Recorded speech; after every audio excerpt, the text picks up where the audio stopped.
For this video I have selected actually 3 different AIO coolers which I want to represent to you in terms of differences, and I'm not necessarily talking about cooling performance because, spoiler alert, all these 3 coolers are exceptionally good in terms of cooling performance, but there are some major differences which some of those can be a deal breaker. Before the benchmarks and sound samples, I just want to show you what kind of packages these AIO coolers are coming in, starting with Arctic Liquid Freezer 3, and at this point this cooler is no surprise to pretty much anyone. And with this we can see that obviously they are coming with 2 different set of installation kits, one for Intel and another one for AMD platforms. You also get a small tube of MX6 thermal paste, which is a nice touch from Arctic. With Be Quiet AIO coolers, pretty much the accessories are quite similar apart from some differences. Obviously we have here one installation kit for Intel and second for AMD platform,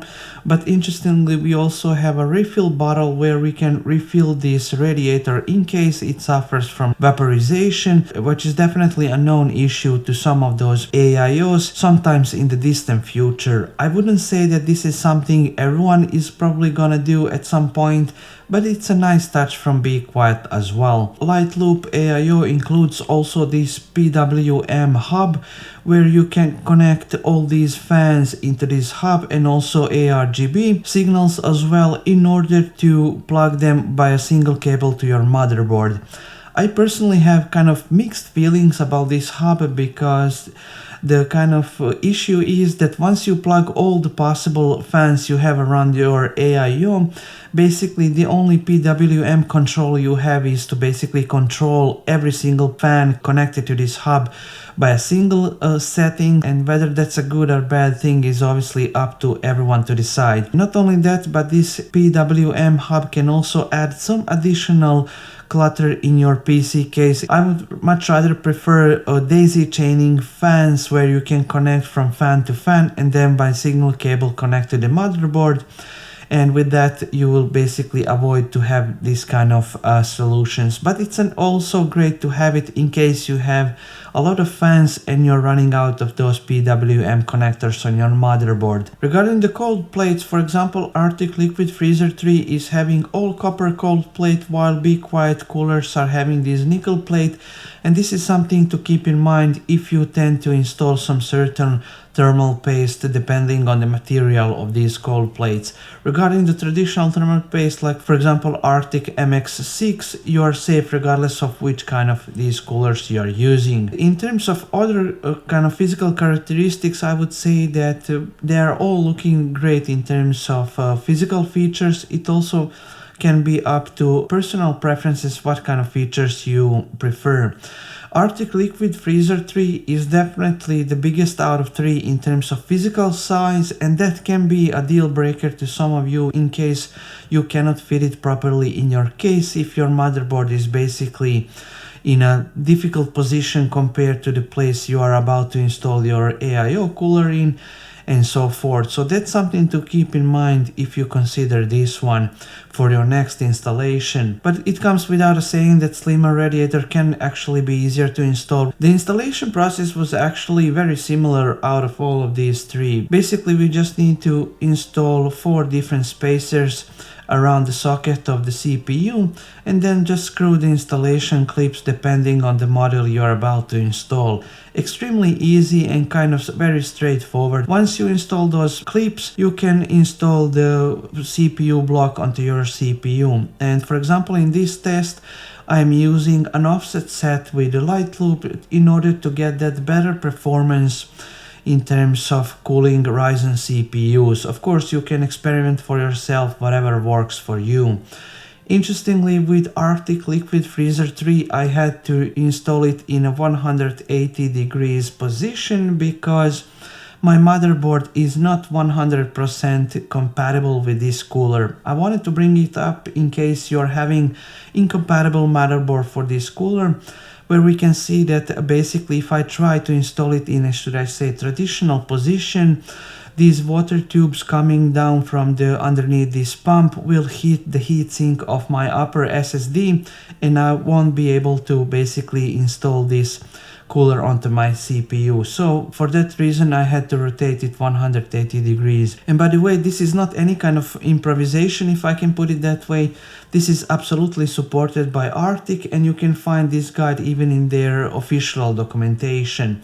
Does it look great? Not necessarily, and even the logo is upside down, although you can modify it to look again in the proper way. And cooling performance is quite the same because I have tested it with my previous motherboard, which was 100% compatible with this cooler, and basically I was getting the same results. Speaking of results, my benchmarks are run with 9800X3D CPU. Apologize guys, I'm still a small channel here, so I do not have any kind of partnership deals with AMD, so I wasn't able to receive 9850X3D to test it, but I'll do my best to change the situation sometimes in the future, and hopefully some of you can help me with that as well. In benchmarks, for example, in Cinebench 2026 with the normalized noise levels of 35 decibels, we can see that all these coolers are running quite the same, I would say. Nothing major in terms of cooling performance, and even with the Ventus T30 fans, the differences are a little bit better compared to the stock fans, but nothing special. Considering Ventus T30, I mean, a set of 3 of these fans can cost you as much as your new AIO cooler, so that can be a tricky thing to justify. Cranking up the RPM to 100 in Cinebench 2026, we can see that the difference is extremely slim in terms of cooling performance, and even with Ventus T30 we have no difference in this regard. And just to point though that my CPU is undervolted with the PBO settings, and it was also limited with 85 degrees thermal limit as well, because I wanted to replicate the real world scenarios. For the thermal paste I'm using Arctic MX6 through all of these coolers,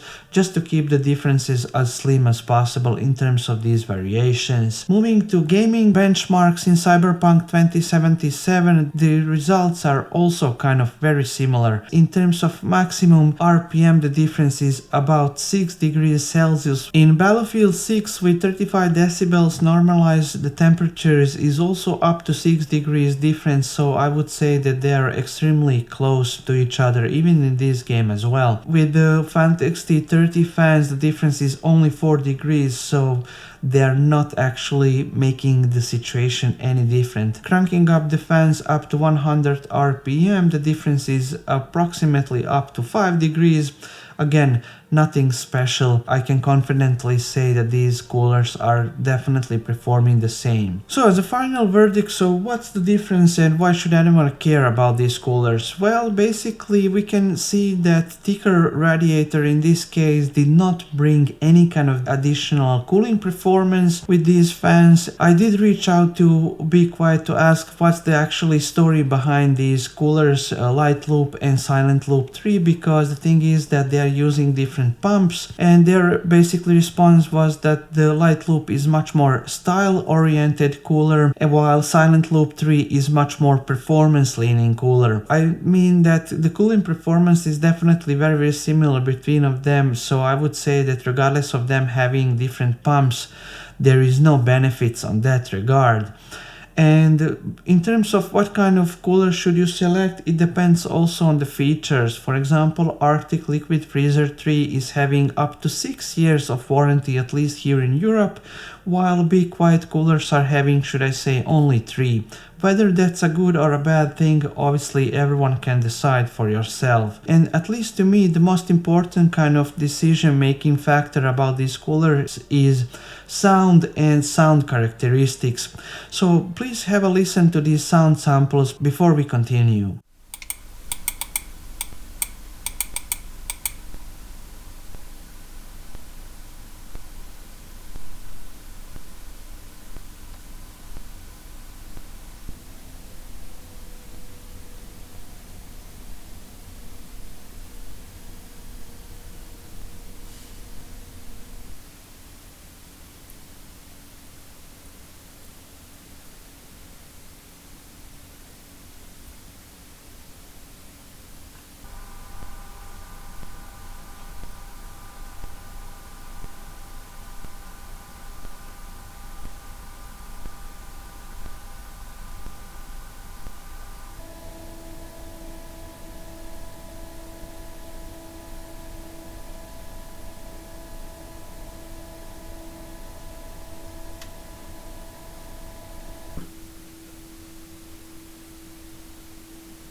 I would say that interestingly that Silent Loop 3 was about to be the most silent cooler out of these three, and yet Light Loop was absolutely the most silent cooler out of these three. I was actually wondering that whether this pump is even working, because setting it to up to 100% PWM, I couldn't hear any difference compared to kind of running it on a 50 or 70% PWM. While with Arctic and Silent Loop 3, it was definitely audible. So in short, I would say that Arctic Liquid Freezer 3 is definitely the loudest cooler out of these three, and yet it was providing the similar cooling performance. I think that these Arctic P12 Pro fans are maybe a bit too aggressive in terms of noise levels, because they're having very aggressive PWM curve. I mean, these fans are running over 1200 RPM at 30% PWM. To me, that's maybe too much.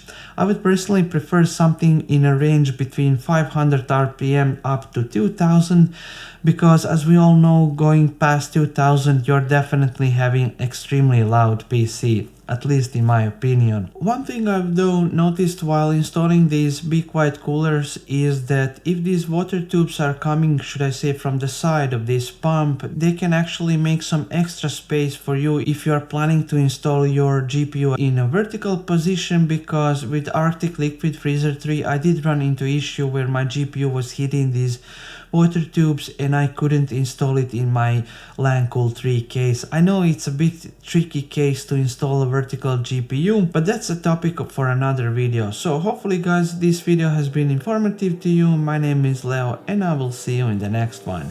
Bye bye.